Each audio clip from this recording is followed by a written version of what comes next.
Hello everyone, how are you all? I hope you all are fine. हमने अभी last video में अपना organic chemistry का first chapter that is haloalkanes and haloarenes complete किया है, जिसमें हमने दोनों की integration, physical chemical properties, their naming, optical properties सब कुछ पढ़ा। अभी हम अपने नेक्स्ट चैप्टर पर हैं that is the alcohol, phenols and ethers. Okay, so हम सब फैमिलियर है इसके नेम से, alcohols, phenols and ethers also.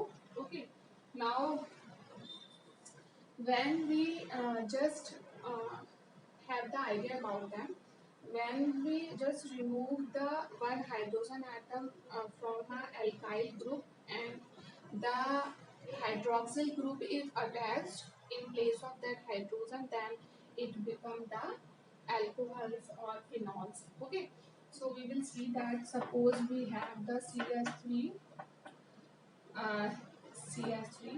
Okay, then if we just remove one atom, hydrogen atom of it, and we just attach the OH group, hydroxyl group to it, then it become alcohol. So it is ethyl alcohol. Then in case of phenols, when we just remove one hydrogen from the benzene ring and attach one OH, then it become phenol. And for ethers, in place of hydrogen, we will attach a alkoxy or a aryloxy group. So what is alkoxy? That is RO, R for alkyl, O for oxygen. So combined it will form what? Alkoxy. Okay, then benzene with oxygen, then it will form what, यहाँ पर हमारा एक aliphatic group होगा, फिर हमारा ओ जुड़ा होगा यहाँ पर, तो ये हमारा हो जाएगा एराइलॉक्सी। Okay, एराइलॉक्सी, right.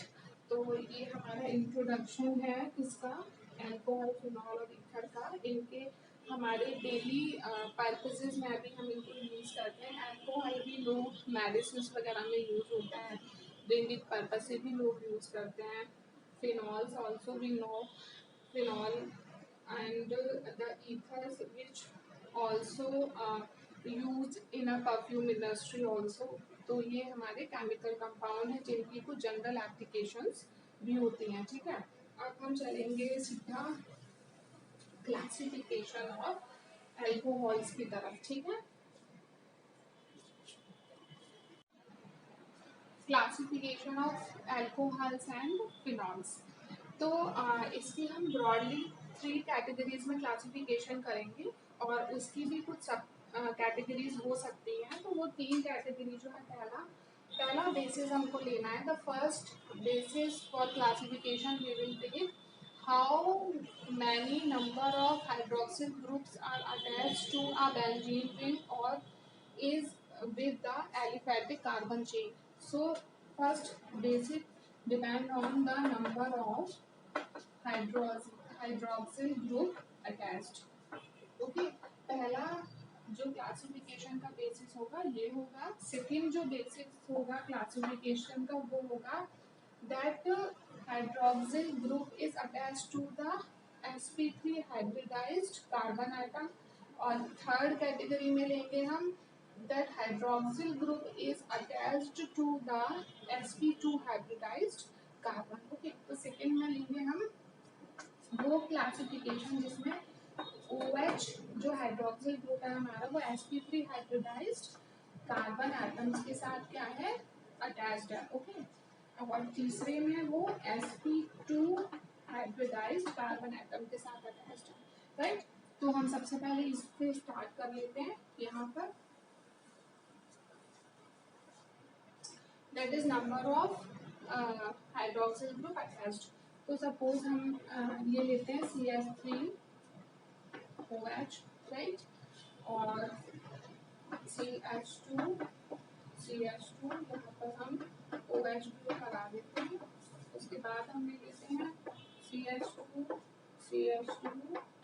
CH2 यहाँ OH group, OH and OH, right.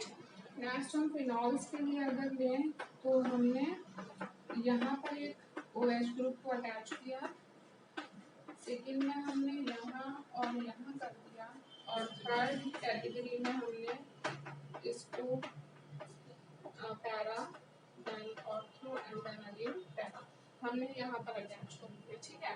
अब जहाँ पर सिर्फ सिंगल हाइड्रोक्सिल ग्रुप प्रेजेंट है वो होगा monohydric alcohol, this is dihydric alcohol, this is trihydric alcohol, और ये होगा हमारा monohydric phenol, dihydric phenol, trihydric phenol. हमने यहाँ लिख दीजिए, तो ये होगा हमारा monohydrate alcohol, this is dihydrate alcohol, and this is trihydrate alcohol, okay। और ये जो हमारा होगा दैट इज मोनोहाइड्रेट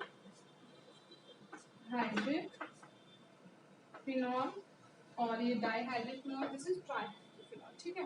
तो ये हमारा जो फर्स्ट क्लासिफिकेशन हुआ ये तो हमने किया on the basis of the hydroxyl group attach to the benzene ring और एलिफैटिक कार्बन चेन। अब हम जो नेक्स्ट देखते हैं वो ये देखते हैं कि जो हमारा अल्कोहल ग्रुप होगा वो sp3 हाइब्रिडाइज्ड कार्बन एटम से जुड़ा होना चाहिए, ठीक है। चलिए देख लेते हैं इसको। चलिए sp3 sp3 carbon sp3 hybridised carbon के साथ हाइड्रोक्सिल ग्रुप अटैच होगा, उस कैटेगरी को हम पढ़ रहे हैं। इसमें दो कैटेगरी होंगी, एक तो एलाइलिक ग्रुप वाले कंपाउंड्स बनेंगे और दूसरा बेंजाइलिक। ओके, तो हम देख लेते हैं। सबसे पहले आई होप आप सबको sp3 sp2 और sp हाइब्रिडाइज्ड कार्बन के बारे में पता होगा। एक बार हम और देख लेते हैं। ऐसा कार्बन जिसमें 4 वैलेंसी सिंगल बॉन्ड होंगी, वो होता है हमारा sp3 हाइब्रिडाइज्ड कार्बन। ऐसा कार्बन जिसमें एक डबल बॉन्ड हो और 2 सिंगल बॉन्ड होते हैं, वो होता है हमारा sp2 हाइब्रिडाइज्ड कार्बन एटम। और ऐसा कार्बन जिसमें एक ट्रिपल बॉन्ड हो और एक सिंगल बॉन्ड हो, वो होता है हमारा sp हाइब्रिडाइज्ड कार्बन, ओके। तो ये होते हैं हमारे different type of hybridization in carbon. तो एलाइलिक जो हमारा एल्कोहल्स होंगे या फिर ये वाली जो कैटेगरी होगी वो क्या होगी, ये हम फिनॉल्स में नहीं देखेंगे। फिनॉल्स में इसलिए नहीं देखेंगे क्योंकि वहाँ पर बेंजीन रिंग होती है, और बेंजीन रिंग में सभी कार्बन sp2 हाइब्रिडाइज्ड होते हैं। इस वजह से ये प्रॉपर्टी वहाँ शो नहीं होगी, ये क्लासिफिकेशन उसमें नहीं जाएगा, सिर्फ ये एलिफैटिक कार्बन चेन के लिए रहेगा। तो सपोज हम देखते हैं यहाँ पर, हम देख रहे हैं sp3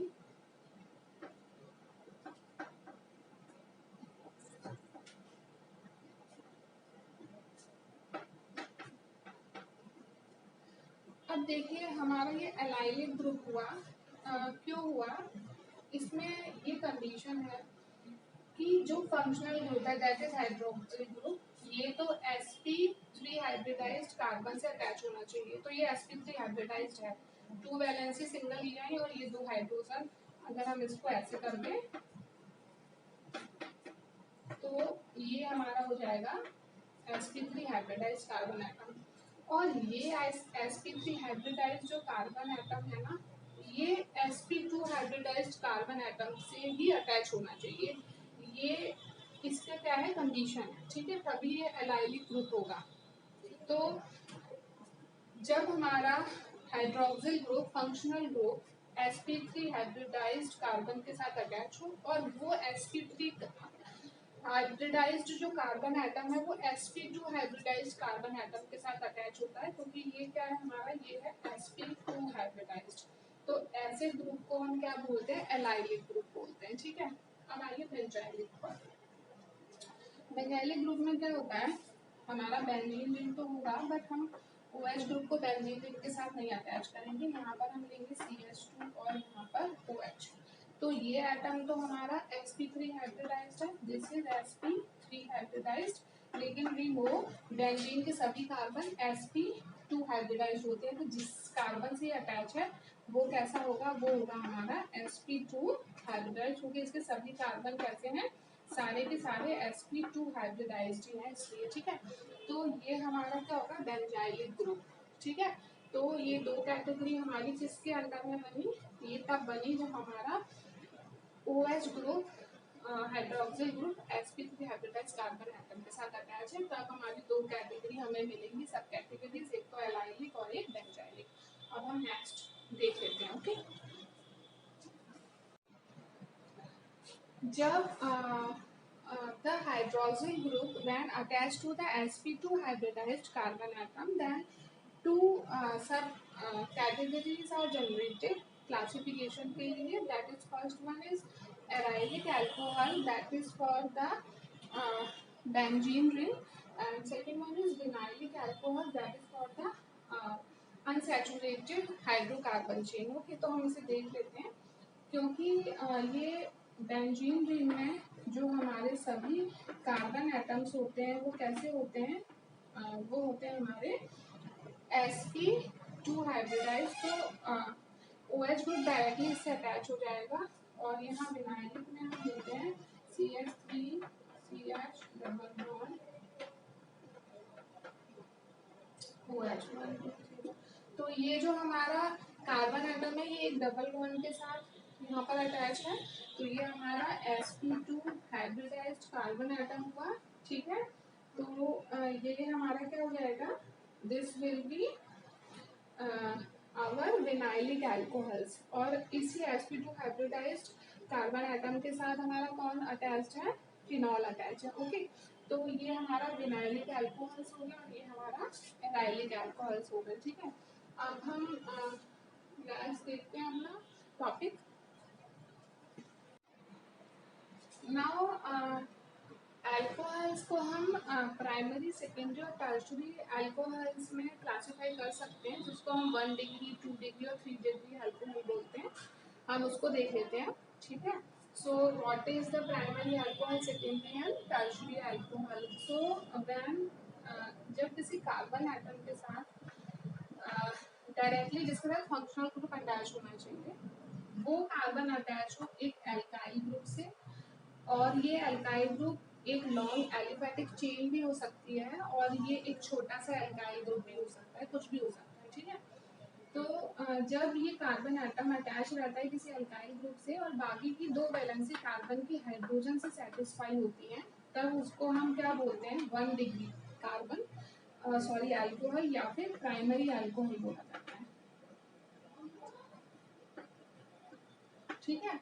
सेकेंड कैटेगरी, जब हमारा जो कार्बन होता है वो डायरेक्टली अटैच हो अल्कोहलिक ग्रुप से और उसकी दो वैलेंसी तो एल्काइल ग्रुप से सेटिस्फाई होनी चाहिए और एक में हाइड्रोजन होना चाहिए, ऐसे कार्बन होता है, तो अल्कोहल 2 डिग्री अल्कोहल होगा, या फिर इसको सेकेंडरी अल्कोहल भी बोलेंगे, ओके, सेकेंडरी अल्कोहल। नेक्स्ट हमारी जो कैटेगरी है उसमें ये जो हमारा कार्बन एटम है ये डायरेक्टली फंक्शनल ग्रुप के साथ अटैच है, और इसकी तीन जो वैलेंसी हैं वो तीनों एल्काइल ग्रुप से ही क्या होनी चाहिए, सेटिस्फाई होनी चाहिए। तो ऐसे कार्बन को हम ऐसे ग्रुप को हम 3 डिग्री अल्कोहल्स में या फिर टर्शियरी, ओके, टर्शियरी अल्कोहल्स में क्लासिफाई करते हैं, ठीक है। तो ये हमारे अल्कोहल्स की कैटेगरी हो गई, that is primary, secondary and tertiary alcohols, या फिर हम इसको 1 डिग्री 2 डिग्री या 3 डिग्री भी बोलेंगे। आज के लिए बस इतना ही। So we will come with the new topic in a next video. So thank you so much.